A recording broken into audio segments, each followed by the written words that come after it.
Quickly, before we begin, most of you will be aware that I was banned from YouTube and that this video is a re-upload.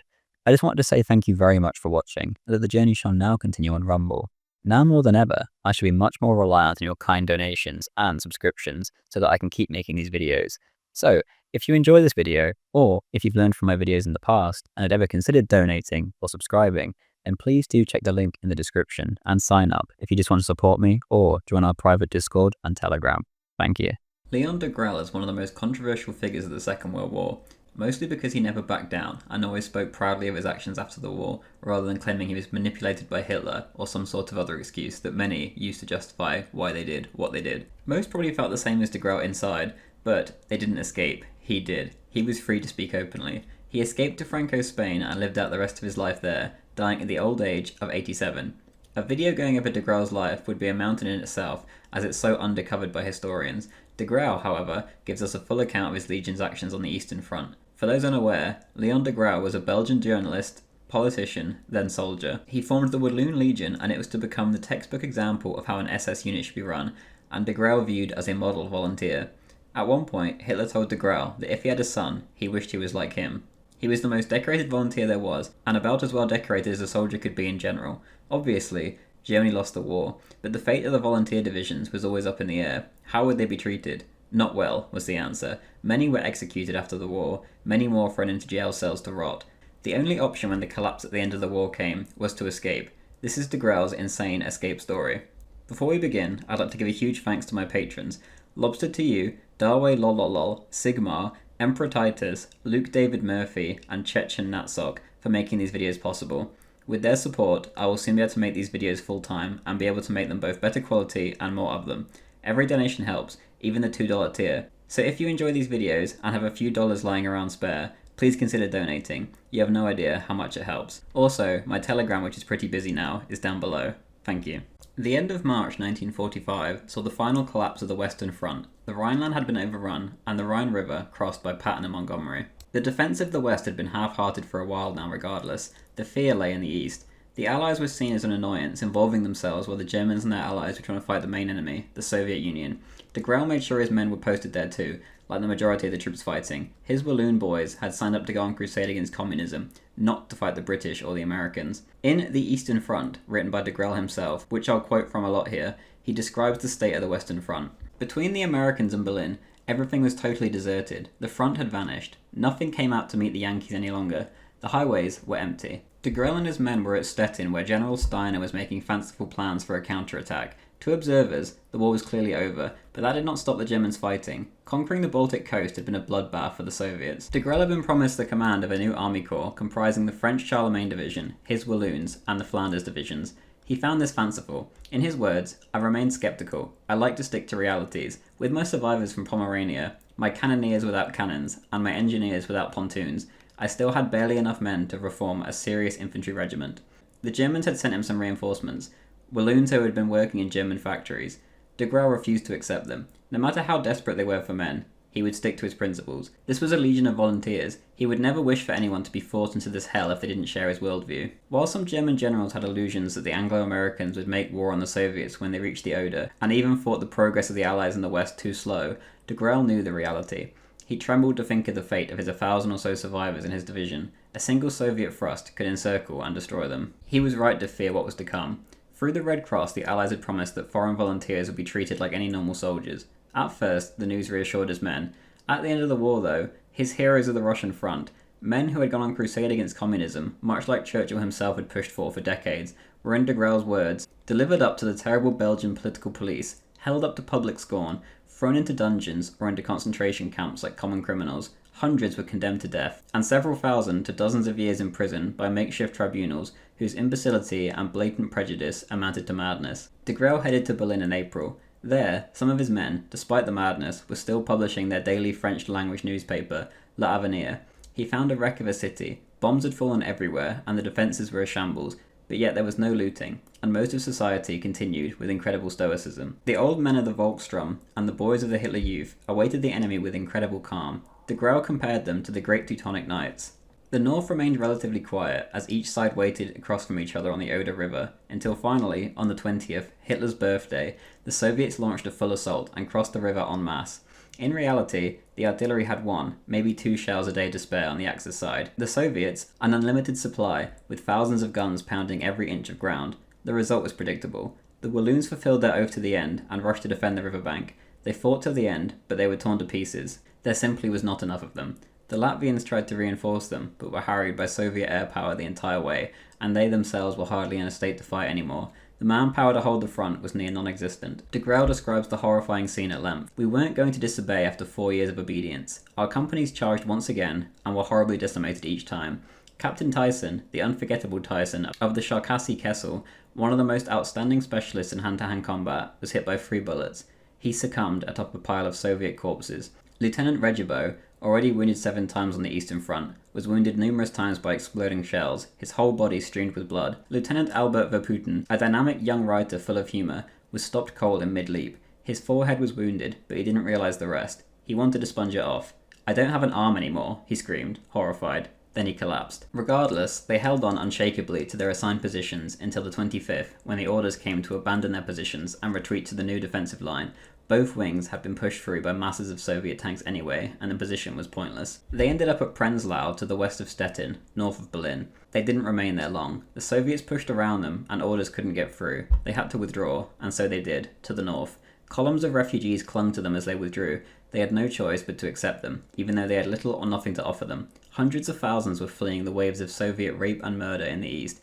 As the famous Anthony Beaver quote goes, "Every woman in the path of the Soviets, aged 8 to 80, was raped. Many, gang raped. Many still, killed afterwards." A great march northwest began. From the British broadcasts he heard on the radio he kept in his car, de Grelle knew their destination, Lubeck. If the Brits reached Lubeck, they would be trapped, hemmed in from both sides, and subject to the whims of the victorious powers.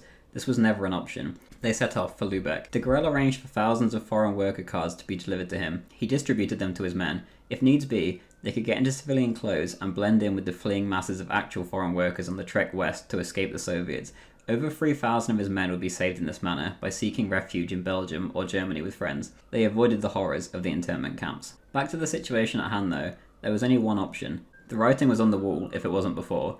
Trying to resist the Soviets in open Germany was suicide. The only route open to them was north, Denmark and Norway. Here, in de Grelle's mind, either the struggle would be able to continue up there, or at least they could somehow find an escape, at least for a time. So the initial waves of bloodthirsty revenge that inevitably followed war would pass his men by. A radio broadcast from the Brits came in that peace discussions would be held with Himmler, who de Grelle knew was also in the area. De Grelle explains his other objective as he set off north. "I decided to see Himmler, whatever the cost, to obtain clear orders from him for my division and for the Flanders division, to remind him of the existence of tens of thousands of foreign volunteers, the bravest of the brave. Would they still be remembered in the discussions at Lubeck, or would they be left to sink into the abyss?" The road to Lubeck was brutal. The RAF was strafing the mass columns of people heading north, be it soldiers or civilians. Every 5 minutes, de Grelle and his Walloons would dive into the bushes to avoid the plains, emerging to find dead women and children everywhere among the smoke, destroyed cars, and baggage. Eventually, they arrived. De Grelle was escorted to Admiral Dönitz's headquarters, where he was given the news that Hitler had died. At first, he could barely believe it. His quest to find Himmler continued, but he couldn't be found. He made the long drive northeast of Lubeck to his headquarters, but Himmler arrived and left again by plane before he could talk to him. He did, however, sign de Grelle's order that his men be withdrawn to near the Danish border, and was told to meet Himmler there. He set off again. The future was unclear. Since the death of the Führer, the German people seemed dead inside, as if a part of them had died too. De Grelle describes how it seemed as if no one felt sorry for themselves, they only felt sorry for the Führer. The future was now up in the air. Who was in command? Who was issuing orders? De Grelle desperately tried to secure some kind of respectful end to this saga for his men who had fought so hard under him on the Eastern Front. He says, "I had made a firm resolution. Either the fate of the anti-Bolshevik volunteers would be precisely settled at the time of the armistice, or as a foreign unit, we would not consider ourselves bound by the German negotiators. We would fight like hell as long as possible until we had guaranteed a humane and honourable surrender. To help towards this solution, since I was the founder of the Legion, I decided to give myself up to the Belgian political police, but on the condition that my blood, offered as a tribute of hatred, would buy the salvation of my companions at the Eastern Front. Otherwise, we would continue to fight with all we had after the armistice." When de Grelle reached Himmler's command post near the Danish border, nobody knew where he was. He explains the chaos in the area. Every kilometre had been blasted with orgiastic fury by the low-flying British Tiefflieger. Wretched women and little girls with their legs twisted, tibias broken by horrible incendiary cartridges, lay in the embankments and at the thresholds of houses. vainly waiting for help. It was an apocalypse from Lübeck to Oiten. Hundreds of refugee carts and military trucks were in flames. There was nothing left of the highway but a column of fire. Disaster struck. The British had reached Lübeck. There was no going back. De Grauw was now separated from his men. He was in total anguish. He could do nothing to help them. All he had with him was 2 officers and a soldier. There was nothing left to do but escape. Everybody headed north. He found Albert Speer himself trying to frantically clear the roads. Then he spotted Himmler's car. His little Volkswagen was no match for Himmler's powerful vehicle, but he headed off after him. He tracked him down, and he found his self-control impeccable in the face of disaster. "I am German," Himmler said to him. "I will not leave German soil." He kept his word. He advised de Grauw to get himself to Copenhagen and regroup his men there. He made some parting remarks to de Grauw, which meant the world to him. He had immense respect for Himmler.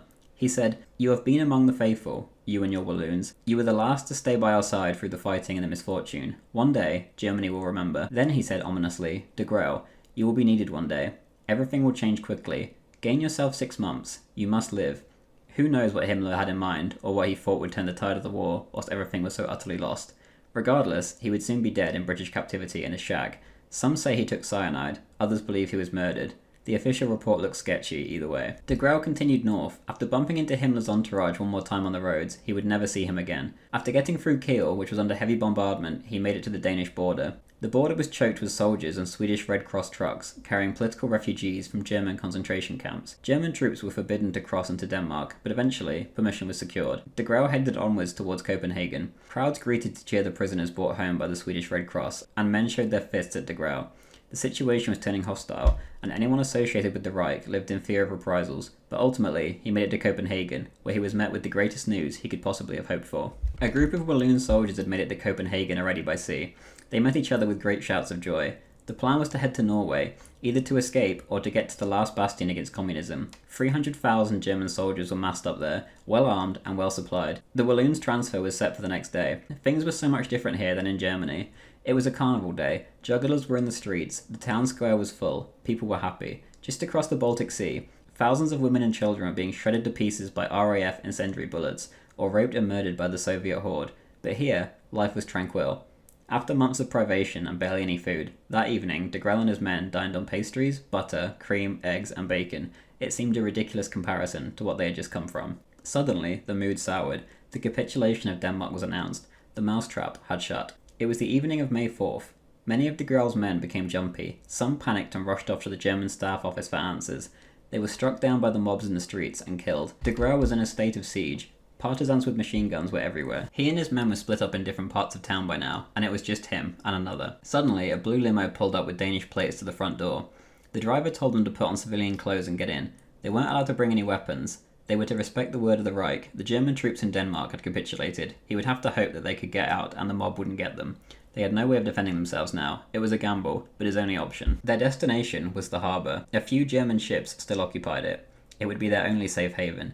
The driver bluffed them past some partisans with machine guns by waving at them, then sped off when they got close before they could react. The situation got untenable, and crowds were everywhere, dragging collaborators from their homes and lynching them or throwing them into vans. It seemed that hope was lost. Suddenly, a window opened. The Danish communists attempted to seize the harbour, and the Germans resisted. Machine gun fire rung out, and everyone rushed into their houses. They took their chance and made it to the harbour in the midst of the chaos. Here, ships were carrying 20,000 Germans sat there, waiting. They had to make a break for Norway. The troops in Norway weren't included in the capitulation. Everyone was unsure of what to do. The British would be here soon. De Grauw saw a British plane land right above his head at the airport. There was no time to lose. By 6 in the evening, hundreds of British transport planes had landed. They were now effectively in enemy territory. De Grauw's commander took him by the shoulders and said, No, it will not be said that Germany abandoned you." He called over a young minesweeper commander and said to him, "You're going to break a passage through. I want you to get to Oslo with de Grauw." At 6:30 p.m, right in front of the British, they made their escape. They headed towards the Swedish coast, and then north, towards Norway. British planes flew low next to the ship, wondering what this ship was doing. Had they not just capitulated? No one on the ship reacted, and luckily for them, the planes left them alone. Around 10 in the morning, they arrived safely at Oslo. They made a call, and a car came for them. They headed to meet Dr. Terboven, the German governor of Norway, at Crown Prince Olaf's castle at the top of a mountain. He explained his plans to the doctor, telling him that they could resist the communists here in Norway, but the doctor wasn't quite as optimistic. He told him of recent events. He promised to keep de Grauw up to date on events and sent him on his way to an apartment he had reserved for him in town.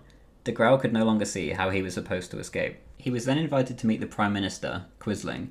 De Grauw describes Quisling as being a broken man, crushed by events, totally lost. This was to be his last visitor. A few months later, Quisling was shot. Later that day, Leon heard the latest announcement, a statement from the Reich's new Minister of Foreign Affairs. It was total capitulation, including Norway. Why sacrifice more lives for Germany when every inch of their territory had been lost? Good news for the German troops fearing for their future, but not for the foreign volunteers. Most German troops were treated properly, and in Crete, given the honours of war. For de Grauw and his men, though, it was the abyss. De Grauw describes his feelings. I stayed at the window the whole afternoon. What was the good of feeling sad? I had done what I could. I had held on right to the end, obstinately, without flinching. There was no point in going north again. The North Cape, too, had capitulated. At 6 p.m. that evening, he was called to meet Dr. Terboven again. De Grauw describes them as heroically calm. Regardless, both would be dead in the waters the next morning, neither one wanting to turn over Norway to the Allies. The doctor told de Grauw that he had tried to find him asylum in Sweden, but that he was refused. He had thought about getting a submarine to take him to Japan, but with the capitulation, this was now impossible. There was only one option left. The doctor said, "At the airport at the foot of the mountain, there is still a private plane. It belongs to Minister Speer. Do you want to take your chances and try to reach Spain tonight?" In a direct line, this flight was 2,150 kilometers away. It wasn't impossible, but it would be very hard. However, he had no choice. I had risked my life every day for 2 weeks. I would risk it again, one last time, he said. The plane couldn't leave until dark, so he waited in his hotel. At 11 p.m., his pilot turned up. De Grauw describes his exit. The crowd was demonstrating everywhere in the streets. I was still in the uniform of a Waffen-SS colonel, and I was wearing the oak leaves and the Knight's Cross ribbon around my neck. Tens of thousands of tall blonde boys and girls with perfect features crowded the streets, but they moved aside, smiling to let the car pass. Not a single anti-tank barrier had been constructed outside of Oslo. Our pilot brought us up under the wings of the plane in the darkness without anyone noticing us. The aides took their places. 1 minute later, we were in the sky. The war did not officially end until the next day. His fate was in the hands of his pilot. They didn't even have a map of Europe. A lone plane flying across this gigantic stretch of land was an extremely vulnerable target. They flew as high as they could to both conserve fuel and avoid detection. However, if there was any night to do it, tonight was the night. The Allies down below were in jubilant celebration, far too busy to bother with them in the sky. To further add to the ruse, their route took them towards the coast of England and then directly south, even though their plane was still proudly wearing its swastikas. The ruse didn't work. They were caught. Searchlights lit up the sky and the radio began to crackle, the Allied observers asking them who they were and what they were doing. They didn't reply. They simply kept pushing on. They were above de Grauw's home nation of Belgium at this point. He thought of home, the towns he had spoken at, the people he missed so much, the beautiful countryside. He would never see it again. He gritted his teeth to stop him from tears. They pressed on deep into France, but the pilots looked worried. The fuel situation was perilous. They were past Paris, over halfway there.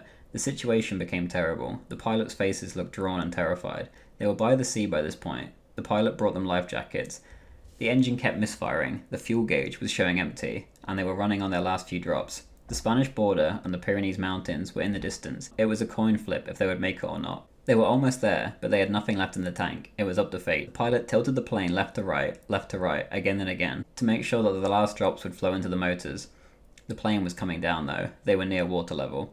20 kilometers from the Spanish coast, and it looked like they were going to fail. So close, yet so far. They fired off their flares. 2 military patrol boats set off, but from the French coast. Yet they could see a Spanish searchlight in the distance. The right motor exploded. The plane went down to the sea, and that was it. De Grauw received 5 fractures, but they bailed out. They were right on the Spanish coast. Spaniards on the beach rushed to their aid, and rescue vessels quickly approached them and pulled them in. They were saved. They had fallen at the last hurdle, but they had made it there in one piece. Barely. He would spend the next few months in a hospital bed, but he was alive. De Grauw ends his account of events with these thoughts. I had kept my strength and my faith. I hadn't experienced the bitterness of falling uselessly into the hands of my enemies.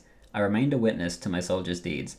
I could defend them from the lies of adversaries unfeeling their heroism. I could tell of their epic on the Donets and on the Don, in the Caucasus and at Cherkasy, in Estonia, at Stargard, and on the Oder. One day, the sacred names of our dead would be repeated with pride. Our people, hearing these tales of glory, would feel their blood quicken, and they would know their sons. And this is exactly what he did. Whether you agree with de Grauw's Walloon Legion's actions on the Eastern Front against communism or not, their bravery cannot be doubted. Most never returned home. De Grauw would spend the rest of his days in Spain, proudly recounting the events of his legion and defending their actions against the victors, who in the end obviously wrote the history books. He never turned his back on Hitler or the Third Reich until the day he died, and always spoke admiringly of them. But that is a story for another day.